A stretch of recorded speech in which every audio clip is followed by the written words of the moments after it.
Hi అండి. నమస్తే. Welcome to Vishali wonder channel. Today మన స్పెషల్ రెసిపీ మిర్చి బజ్జీ. క్రంచీగా, టేస్టీగా మిర్చి బజ్జీ ప్రిపేర్ చేయబోతున్నానండి.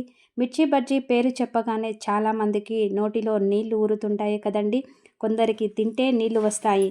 కానీ నా స్టైల్లో మిర్చి బజ్జీని మీరు ఒక్కసారి ప్రిపేర్ చేశారంటే కారం కారంగా ఉన్న హ్యాపీగా ఎన్ని అయినా తినేయొచ్చునండి. అంత బాగుంటాయండి.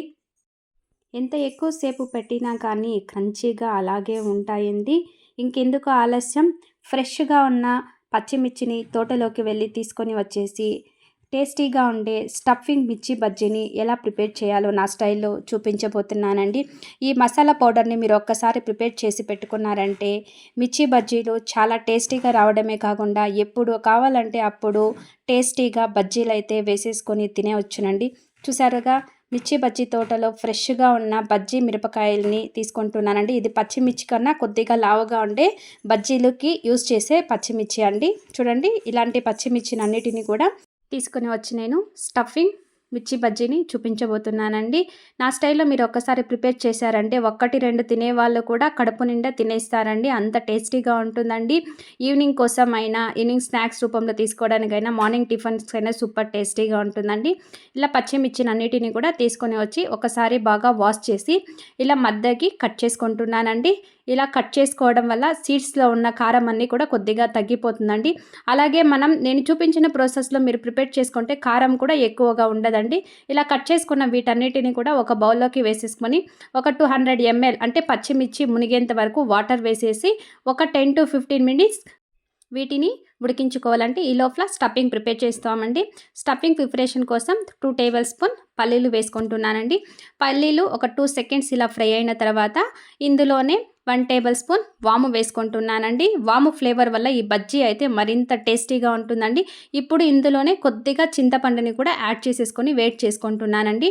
ఇవన్నీ కూడా మీడియం ఫ్లేమ్లో ఉంచి బాగా రోస్ట్ చేసుకున్న తర్వాత ఇప్పుడు ఒక మిక్సీ జార్లోకి వేసుకుంటున్నానండి. చల్లారిన తర్వాత ఇప్పుడు టేస్ట్కి సరిపడా సాల్ట్ కూడా వేసేసి పౌడర్ చేసి పక్కన పెట్టుకుంటున్నానండి. ఇప్పుడు చూడండి, 10 మినిట్స్ తర్వాత మన పచ్చిమిర్చి కూడా ఒక 50% అయితే ఉడికిపోయిందండి. ఇలా ఉడికించుకుంటే సరిపోతుందండి. మరీ ఎక్కువే ఉడికించుకోవాల్సిన అవసరం లేదండి.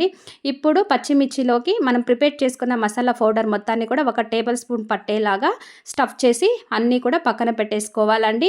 1 టేబుల్ స్పూన్ కరెక్ట్గా పడుతుందండి ఒక్కొక్క పచ్చిమిర్చికి. ఇలా మొత్తాన్ని కూడా ప్రిపేర్ చేసుకున్న తర్వాత బైండింగ్ కోసం 1/2 కప్ శనగపిండి, అలాగే 1/2 table spoon salt, 1/2 table spoon వంట సోడా వేసుకొని తగినంత వాటర్ వేసి బ్యాటర్ని అయితే ప్రిపేర్ చేసుకుంటున్నానండి. సెమీ సాఫ్ట్గా వస్తే మనకి స్టఫింగ్ అయితే పర్ఫెక్ట్గా కుదురుతుందండి. నేను వీడియోలో చూపించిన విధంగా పిండి ఉంటే సరిపోతుందండి. ఇప్పుడు ఆయిల్ వేడైన తర్వాత మనం స్టఫ్ చేసి పెట్టుకున్న పచ్చిమిర్చిని అన్నిటినీ కూడా ఇలా పిండిలో బాగా డిప్ చేసి ఆయిల్లోకి వేసేసుకోవాలండి.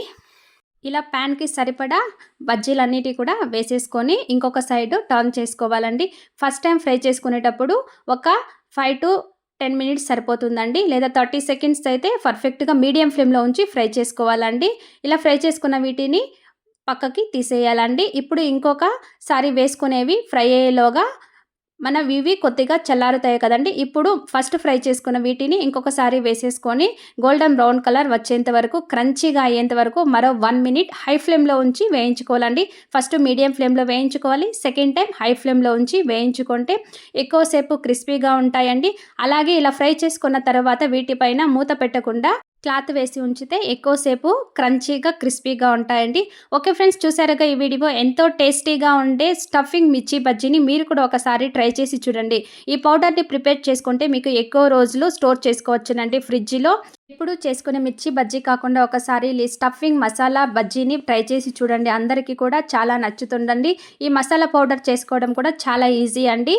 చూసారుగా ఫ్రెండ్స్.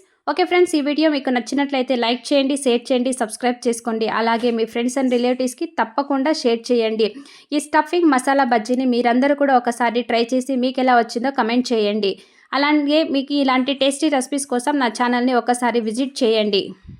అలాగే ఈ రెసిపీ మీకు నచ్చినట్లయితే ఒకసారి ట్రై చేసి మీకు ఎలా వచ్చిందో కమెంట్ చేయండి. Thank you for watching. Take care. Bye.